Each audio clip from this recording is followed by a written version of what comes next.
Você vai mostrar aí uma pesquisa? O que você vai Vou mostrar. Deixa eu aproveitar o teu gancho, então, e trazer a pesquisa do Instituto Paraná. Vamos começar ao contrário, vamos falar justamente da desaprovação da gestão do Dória. Daniel, põe na tela, por favor. 51% dos entrevistados, né, desaprovam a gestão do João Dória. Então, está aqui, é um cenário dividido, né? Se você for olhar no detalhe aqui, 43 aprovam, 43,1% aprovam, sendo que 51 desaprovam. Ele é mais rejeitado entre homens, 53,8%, homens na faixa etária de 45 a 59 anos, 54,2%, com o ensino médio, 53,5%. Além disso, a pergunta também sobre a classificação, né, desta gestão. Ruim ou péssima, 39% dos entrevistados classificaram a gestão tucana como ruim ou péssima, enquanto 28,2% avaliaram como ótima ou boa. Tá? Dito isso, a gente vai para um segundo extrato dessa pesquisa, que me pareceu bastante surpreendente, que 88% dos eleitores não têm candidato ao governo ainda, de São Paulo. Tá? Então, é uma pesquisa feita em São Paulo, com os eleitores paulistas, e essa pesquisa trouxe, na espontânea, que é aquela que você pergunta qual o seu candidato ao governo, sem dar nenhum tipo de alternativa, né? Você pergunta só o nome que vem na cabeça. Então tá lá, 78%. Falhou aqui um pouquinho a minha voz. 78% dos entrevistados disseram não saber em quem vão votar ou não responderam. Outros 9,7% votaram em branco ou nulo. Quer dizer, ao todo, quase 88%. O Geraldo Alckmin foi lembrado em 2,6%. E o Dória, 2,5%. Só que nenhum dos dois são candidatos ao governo. Tá? Nos cenários da pesquisa estimulada, Mário, o Alckmin aparece com 30,2%, o Haddad com 16% e o Boulos com 12,5%. E o Tarcísio, que é o candidato do Bolsonaro, 6,3%. O Rodrigo Garcia, que é o vice do Dória, está aqui com 5,4%, quase junto com o Arthur Duval, que é o apoiado pelo Moro, com 4,6%. Num segundo cenário, sem o Alckmin, que é o cenário mais real, o Márcio França lidera com 24,3%, seguido do Boulos com 18%, Rodrigo Garcia 7,9%, e o Tarcísio 6,7%, e o Arthur com 5,2%.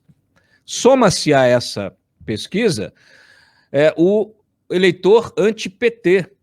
Então a pesquisa perguntou se qual candidato de qual partido você não votaria de jeito nenhum. 41% dos eleitores, dos entrevistados, responderam que jamais votariam no PT ou num candidato apoiado pelo PT. 8,7% tem esse mesmo sentimento em relação ao PSOL, 11,2% nunca elegeriam um candidato do PSDB e 10% resistem a nomes do PL do Bolsonaro. Aí o que tem a menor rejeição é o PSB do Márcio França. Só que o Márcio França está aí se bandeando por uma aliança com o Lula. E aí entra na rejeição inicial. 41% também não apoiam um candidato apoiado pelo Lula, né? Não votariam num candidato apoiado pelo Lula. Esse é o cenário, Mário, segundo o Instituto Paraná. Uma dúvida ali no cenário sem o Alckmin não tem o Haddad? Desculpa?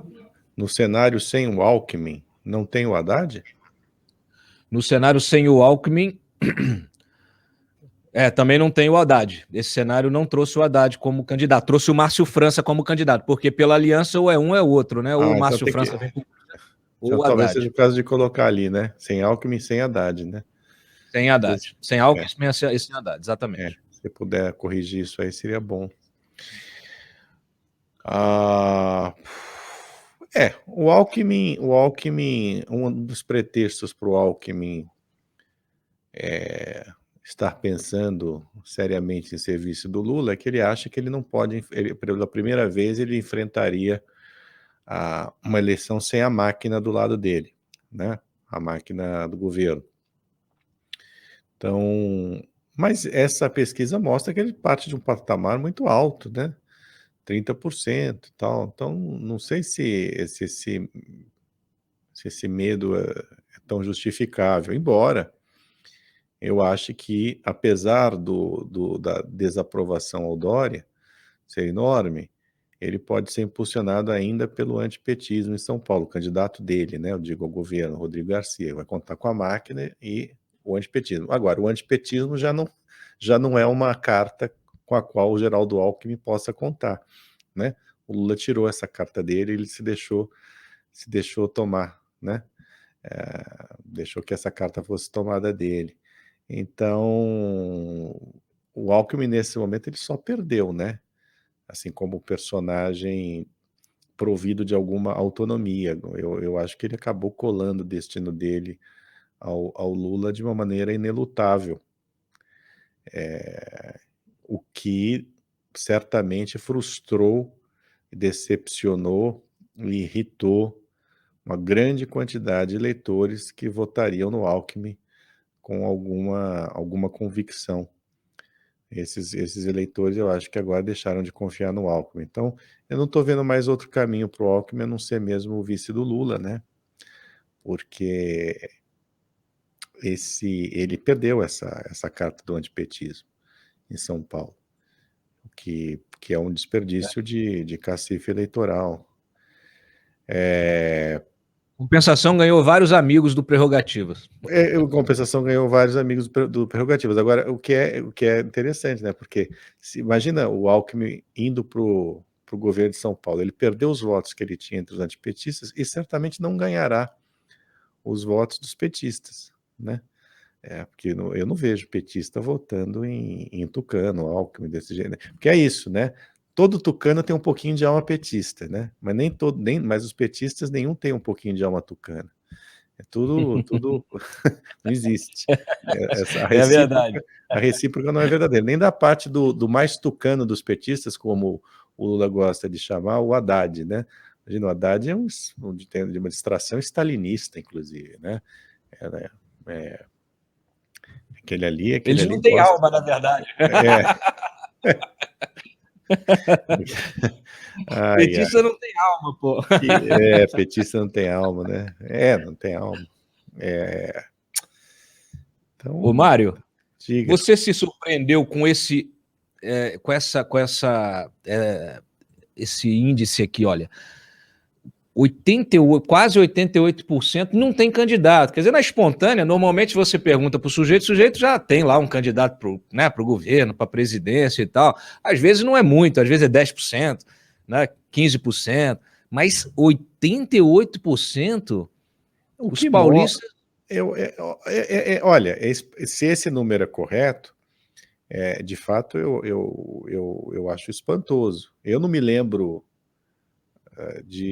salvo engano, de uma porcentagem dessas nas outras eleições, mas pode ser até que tenha sempre. As pessoas não têm. No Brasil, ninguém vota muito por convicção, né? Todo mundo deixa meio para a última hora. Também tem esse dado, viu, Cláudio? É um negócio meio. Agora, o espantoso nesse número é o seguinte: é que você tem um governador, e aí eu estou falando também da rejeição do Dória, um governador que fez um marketing desgraçado com a história da vacina, né?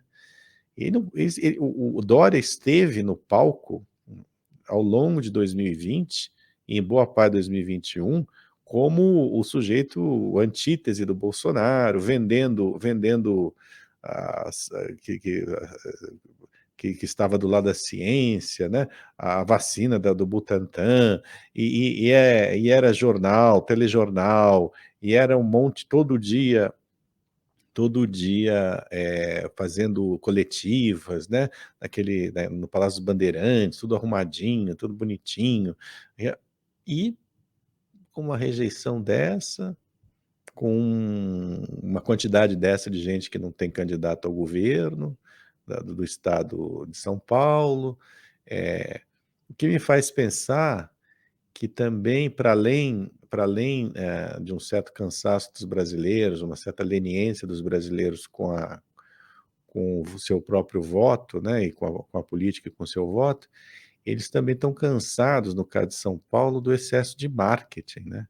Eu acho que o excesso de marketing prejudicou muito o Dória e pode pode prejudicar o seu candidato. Veja, não é que eu estou aqui sendo contraditório, a máquina sempre ajuda um candidato, né, a máquina do governo, porque no Brasil tem essa pouca vergonha, né, no fundo o sujeito gasta ali a publicidade, a publicidade do governo para eleitoralmente, é uma promiscuidade absoluta. Mas esse excesso de marketing, eu acho que pode prejudicar sim o Dória, para fazer com que a máquina não funcione tão bem, né, como em outras eleições. A gente não pode esquecer, Cláudio, que ele ganhou por uma porcentagem minúscula do Márcio França aqui em 2018. Sim, né? Foi mínima, e graças ao Bolso Dória. Né? sim. Foi aquela malandragem ali do Dória se associar ao Bolsonaro. Hoje já não tem mais, né? Hoje não dá mais. Acho, né? Não sei, porque no Brasil a coisa é tão esquisita que você vê o Alckmin abraçando o Lula como se fosse o Salvador, né? Os bolsonaristas agora estão falando assim: vamos unir a direita. Porque vamos unir a direita. Bom, enfim, eu não sei. No Brasil tudo é possível, né? No Brasil tudo, mas acho um pouco provável que possa haver um outro fenômeno como o Bolso Dória, né? Em 2018.